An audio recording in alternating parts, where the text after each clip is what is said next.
We have the comics, variants, and trade paperbacks all releasing on May 21st, 2025, along with the news including the Eisner nominations.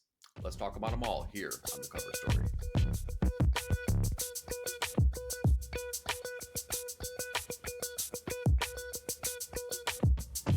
We're going to start with news of the week here with the unveiling, first and foremost, of the next Universal Monsters property, which is going to be The Invisible Man.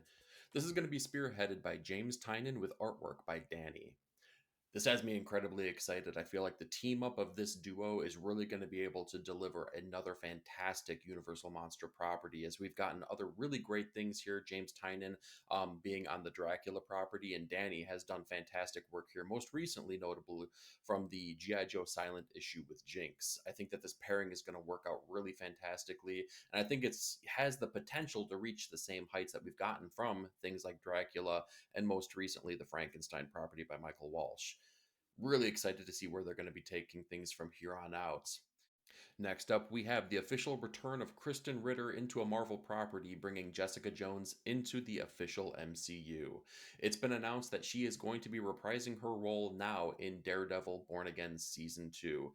This is another part of the puzzle that's been missing here from the Netflix MCU time frame, basically, and now they're being pulled into the MCU proper. And if the Daredevil Born Again series was any indicator, I think that they're going to be able to do this character justice and really honor what they brought. Hopefully, this is just another stepping stone to what they're going to be delivering here, as we know that they've kind of integrated Netflix into the MCU now, which means that there is already an existing relationship with the character of Jessica Jones and Luke Cage. So if she's coming over, it makes me really excited to see if Michael Coulter will be able to reprise his role as Luke Cage and maybe bring Iron Fist along for the party too, and really kind of develop some kind of heroes for hire property. As it stands right now, Jessica Jones is official though, and she's going to be coming back for Daredevil Born Again Season 2. This week also saw a couple trailers drop here. First and foremost with Superman. We've seen the final trailer that's been released, which kind of gives us more story aspects about what we can expect to see here with the Man of Steel under the eyes of James Gunn.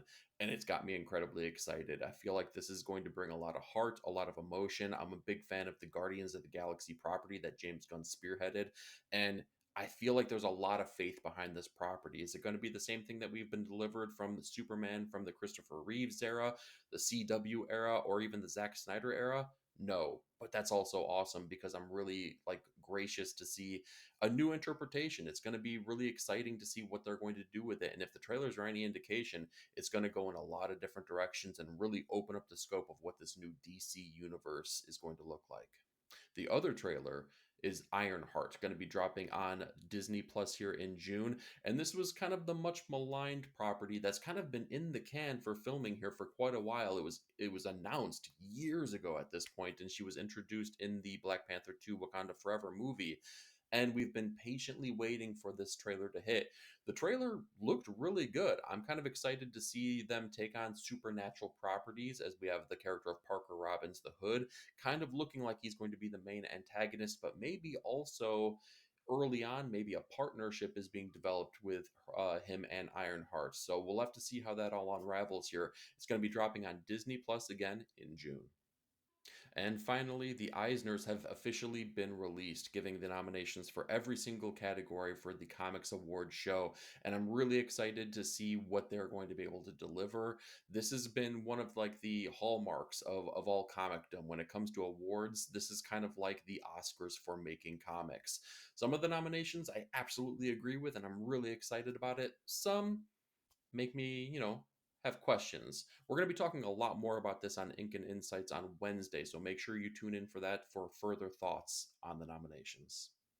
All right, diving into the books I'm going to be reading and reviewing for this week, we're going to start off with Absolute Flash number 3, written by Jeff Lemire with artwork by Nick Robles. The Amazing Spider-Man number 4, written by Joe Kelly with artwork by Pepe Larraz. Batman and Robin Year 1 number 7, written by Mark Waid with artwork by Chris Samney. Into the Unbeing Part 2 number 4, written by Zach Thompson with artwork by Hayden Sherman. Iron Man number 8, written by Spencer Ackerman with artwork by Michael Dowling.